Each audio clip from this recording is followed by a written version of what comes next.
ونزلنا عليك الكتاب تبيانا لكل شيء وهدى ورحمة وبشرى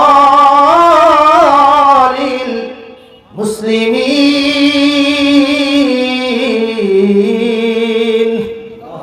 সব সমস্যার সমাধান। একজন বিজ্ঞানী বলতেছে, মানুষ তোমার যখন মন খারাপ হয়, কি কারণে হয়েছে এটা তুমি জানো।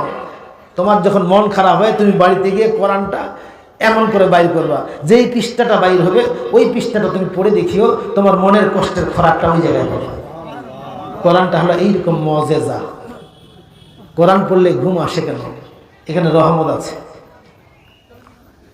আমার ভাইরা 1 লক্ষ অথবা 2 লক্ষ পয়গাম্বর এই আল্লাহর বিধানকে প্রতিষ্ঠার জন্য এসেছেন। তার কারণ গরু কেমনে চলবে এটা গরুকে বুঝিয়ে দেওয়া হয়েছে। গরু কেমনে চলে, ও যখন আইল দিয়ে যাবে আপনি ওই পাশ দিয়ে আসবেন, আর এই পাশ দিয়ে যাবে, আপনি একটু সাইড দিবেন, ওই 1 পয়সাও সাইড দিবে না, ওর পেটের ধাক্কা আপনি পড়ে যাবেন।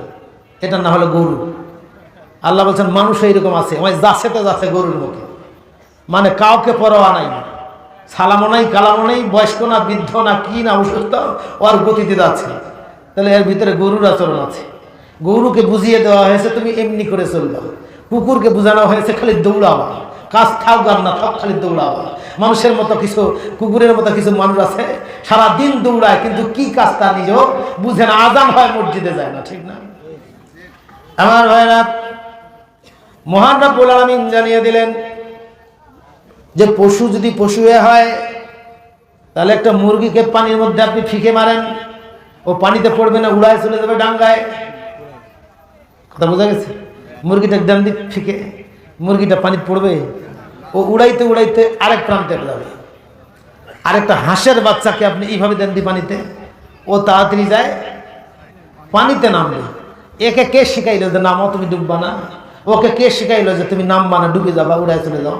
ছাগলের বাচ্চাকে ধাক্কা দেন, দৌড়ে চলে আসবে। কুকুরের বাচ্চাকে ধাক্কা দেন, দৌড়ে চলে আসবে। আপনার ছোট্ট বাচ্চাকে পুকুরের বাড়িতে নামে দেন, ওই আগত যায় নামবে না। পানি কতটা আমায় বুঝতে চেষ্টা করবে না। এরপরে ওর সামনে পায়খানা থাক, চাউদি থাক, কি থাক, ধরলে ধরেন, না হলে খাইল। কথা কি বোঝা গেছে? কুকুরের বাচ্চাকে কোরআন দেওয়া হয়নি, এই জন্য বুঝিয়ে দেওয়া হয়েছে যে এইখানে যাওয়া যাবে না, এটা খাওয়া যাবে না। আর মানুষের বাচ্চা, মানুষকে ওই বিবেকটা দেওয়া হয়নি, ওইটা দেওয়া হয়েছে কোরআনের মধ্যে। বুঝো কোনটা খাওয়া যাবে, কোনটা খাওয়া যাবে না, কি দেখা যাবে, কি দেখা যাবে না।